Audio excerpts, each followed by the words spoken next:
Nah, seperti informasi yang dilampirkan di media konsumen ini yang menyatakan bahwa Indodana menagih setelah 3 tahun. Assalamualaikum warahmatullahi wabarakatuh. Apa kabar teman-teman semuanya? Semoga semua dalam keadaan sehat walafiat ya. Di hari ini hari Jumat berkah, semoga kita selalu diberikan keberkahan, keselamatan sampai hari-hari Jumat berikutnya. Amin amin ya rabbal alamin. Oke teman-teman, kali ini saya akan membahas tentang beberapa pinjol-pinjol ini mulai menagih untuk hutang di atas 3 tahun. Nah, pinjol-pinjol apa saja itu kita akan bahas secara tuntas. Tapi sebelumnya saya harapkan kalian semuanya sudah subscribe channel ini agar channel ini terus berkembang dan dapat memberikan informasi terbaik buat kalian yang galbay. Oke teman-teman, ini dia buat kalian.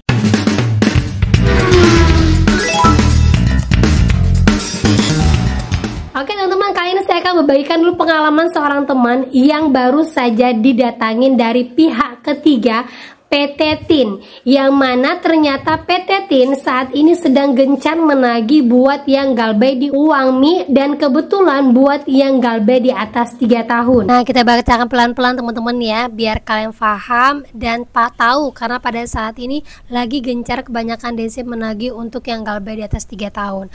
Nah, kita bacakan. Hai Kak, izin share pengalamanku ya. Saya domisili di Lampung, tahun 2024 bulan Oktober saya kedatangan DC dari PT TIN juga. Dia melakukan penagihan untuk uang mie, aku laku, kredivo, pinjam yuk, dan lain-lain. Orangnya baik kok Kak, saya sempat ngobrol, ternyata PT TIN cara kerjanya dibagi menjadi beberapa regional. Nah, saya kebagian dari PT TIN wilayah Bandung ke arah Sumatera, termasuk saya di Lampung. Domisili saya di kabupaten ya Kak, agak jauh dari kota, sekitar 1 jam. Tapi ada beberapa poin yang ingin saya bagi. Yang pertama, dari kedatangan DC itu walaupun yang bersangkutan ramah dan baik, tapi tetap aku buat pengaduan Kak. Kenapa? Dia nggak punya surat fisik penugasan, dia hanya menunjukkan foto surat di galeri HP, dan setelah saya baca teliti, surat itu tidak mencantumkan APK uang mie, sedangkan dari satu dia datang memperkenalkan sebagai uang mie. Nah, disitu sudah termasuk pelanggaran. Yang kemudian selanjutnya, dia nggak pakai ID card Kak, dia hanya pakai tali yang cuma dikalungin aja tanpa ada kartu identitas. Pelanggaran lagi itu. Kemudian lagi dia menyebutkan dari APK uang mie, tapi nominal yang dia sebutkan itu nominal yang tidak ada di tagihan saya.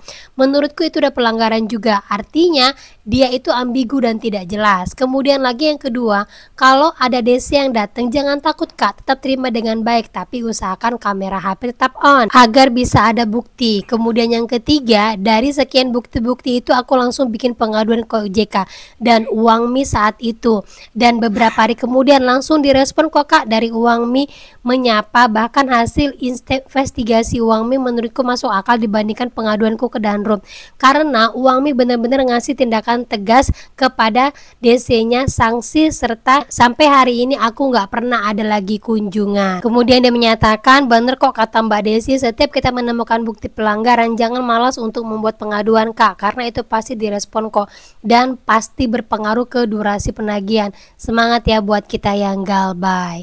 Nah, kakak ini benar-benar menjalankan apa yang saya instruksikan ya, benar-benar mendengarkan vlog saya dari awal sampai akhir tanpa men-skip. Akhirnya dia jalankan dan dia buktikan sendiri hasilnya. Nah, selanjutnya teman-teman semuanya wajib melakukan ini semuanya, dan jangan lengah setiap apapun pelanggaran yang dilakukan oleh DC dan pinjolnya, gitu ya. Nah, itu dia teman-teman ya. Jadi ini pengalaman buat kalian semuanya. Yang perlu digarisbawahi adalah ketika DC itu datang, kalian harus lihat apakah dia baik-baik saja, ataukah dia langsung bertindak arogan, ataukah dia ngamuk-ngamuk. Kalau dia baik-baik saja, berarti kita menerimanya dengan baik-baik juga. Artinya kamu sopan, saya juga sopan. Tapi kalau dia sudah mulai barbar, jangan lupa videoin untuk sebagai bukti bahwa kita merasa terancam.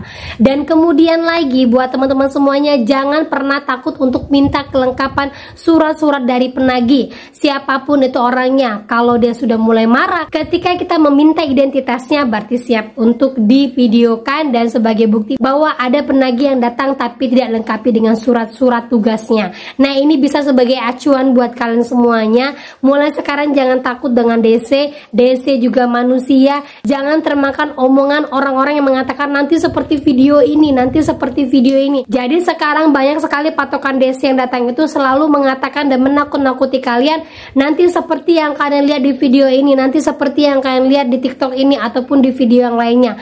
Nah, kalau model seperti itu jangan takut, langsung saja sampaikan. Ya nggak apa-apa Pak, kalau dia datang saja, yang penting surat-suratnya lengkap. Sampaikan seperti itu. Mulai sekarang harus lebih smart, mulai sekarang harus lebih bijak, dan bersikaplah yang tenang untuk menghadapi DC, gitu ya. Nah, lanjut lagi teman-teman. Jadi di sini banyak sekali yang buat postingan, yang DM ke saya, yang saya baca di media konsumen. Banyak sekarang, mulai sekarang ini ya, per 1 Agustus, semua pinjol-pinjol mulai memprioritaskan untuk yang galbe di atas dari 3 tahun. Ya, walaupun ada sebagian orang yang mengatakan, kan udah masuk ke dalam slik OJK, ngapain lagi ditagih, kita kan tinggal bayar ke slik OJK saja. Nah, ternyata itu sekarang bukan acuan. Banyak sekarang pinjol-pinjol yang mulai menurunkan DC lapangan khusus buat yang galbay lebih dari 3 tahun. Nah, seperti informasi yang dilampirkan di media konsumen ini yang menyatakan bahwa Indodana menagih setelah 3 tahun. Dia menyampaikan, saya ingin menyampaikan masalah mengenai Indodana yang melakukan penagihan melalui email spam. Anehnya penagihan ini dilakukan setelah 3 tahun, bahkan saya sendiri sudah lupa. Email spam DC ini sangat mengganggu, bahkan banyak kata-kata kasar. Mereka mengancam akan datang ke rumah saya, orang tua, kantor, bahkan mereka akan meminta pertanggungjawaban kepada orang lain. Nah, menurut informasi bahwa temannya ini sempat lupa karena sempat berganti HP dan HP-nya sempat hilang, sehingga tidak ada yang menghubunginya sama sekali, baik email, baik melalui telepon kantor. Dan setelah 3 tahun barulah muncul penagihan yang dia merasa apakah ini seperti pemerasan, yang mana bertahun-tahun tidak ada penagihan kepadanya, tiba-tiba langsung ada teroran spam bertubi-tubi. Nah, ini menunjukkan bahwa Indodana saat ini sedang banyak penagihan untuk nasabah galbay di atas 3 tahun. Nah, di sini saya sudah rangkum beberapa pinjol-pinjol yang menagih juga untuk yang galbay lebih dari 3 tahun. Tetapi tidak menutup kemungkinan buat yang saya sebut ini, kalian yang galbay baru-baru itu bisa saja didatangin ya. Nah, untuk yang pertama yaitu adalah uang mie. Saya sudah pernah sampaikan kepada kalian kan ya di vlog saya sebelumnya, yang mana ternyata pihak ketiganya dari PT TIN sudah mulai bergerilya khusus untuk wilayah Surabaya ataupun Jawa Timur ya. Tetapi tidak menutup kemungkinan mereka akan melebarkan sayapnya seperti contoh teman saya yang didatangin di wilayah Sumatera ya. Nah, lanjut lagi itu ada Indodana yang sebelumnya saya sudah sampaikan, mulai menurunkan DC lapangannya untuk gagal bayar khusus di atas dari 3 tahun. Ya, jadi jangan kaget, informasi yang seperti ini jangan kalian anggap Mbak Desi nakut-nakutin, tidak seperti itu ya. Ini informasi buat kalian lebih tahu lagi langkah apa yang harus saya siapkan. Berarti mental saya juga harus lebih kuat lagi, karena yang lain saja bisa berhasil, kenapa saya enggak? Gitu yang harus dipikirkan ya, bukan kategori Mbak Desi nakut-nakutin, enggak seperti itu ya tujuan saya. Nah, lanjut lagi teman-teman, yang ketiga yaitu pinjam yuk. Nah, ada yang mengatakan, Mbak, apakah kemungkinan Desi pinjam yuk ini akan datang? Jawabannya iya. Sebelumnya, di bulan-bulan sebelumnya saya sudah pernah buatkan vlog, ada beberapa orang yang datangin dari Desi pinjam yuk, yang mana ini di wilayah Jawa Timur juga, untuk yang galbay di atas 3 tahun. Tapi apakah di keseluruhan datangin Desi? Jawabannya tidak. Ini masih random dan masih hampir belum banyak, masih sedikit saja. Jadi tidak bisa saya kategorikan ada, tetapi tidak menutup kemungkinan dia juga akan datang ke rumah kalian, gitu ya. Nah, lanjut lagi itu ada pundi. Nah, untuk ada pundi sendiri sejauh ini belum ada DC lapangan, tetapi banyak yang menginformasikan udah galbay lebih dari 3 tahun itu masih diteror luar biasa, bahkan di bulan-bulan ini terorannya hampir setiap jam datang.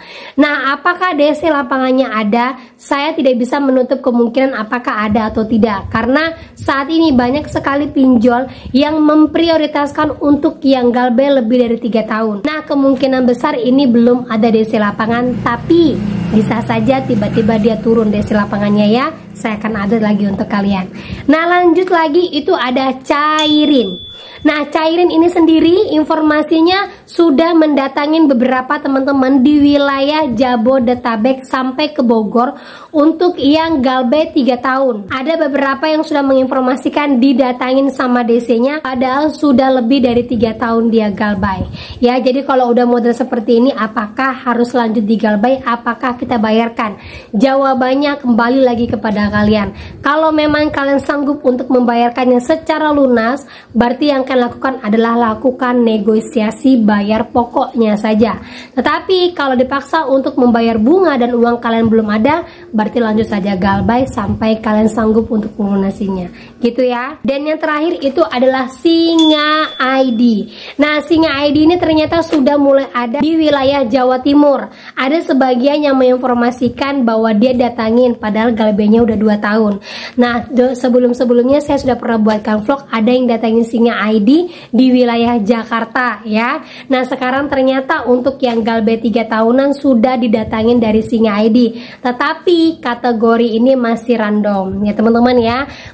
Tidak bisa saya katakan bahwa ini semua datangin, pasti tidak. Yang didatangin pasti hanya yang dekat dengan DC bayaran saja. Dan kebetulan yang mereka datangin adalah dari pihak ketiga, bukan dari pinjolnya yang turun langsung. Jadi kemungkinan untuk sampai ke rumah kalian masih sekitar 50-50. Bisa saya datangin, bisa saja tidak ya. Tetapi untuk terornya mulai naik lagi.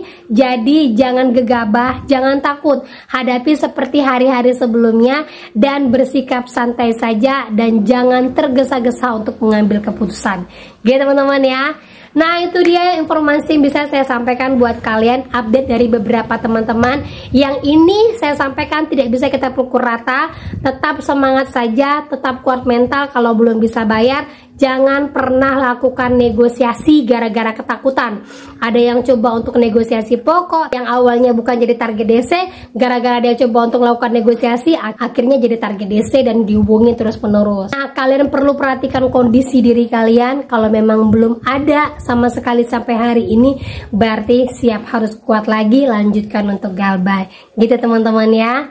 Nah, itu dia informasi yang bisa saya sampaikan buat kalian pada hari ini. Semoga informasi ini menjadi mood booster buat kalian semuanya. Dan akhir kata saya ucapkan Assalamualaikum warahmatullahi wabarakatuh.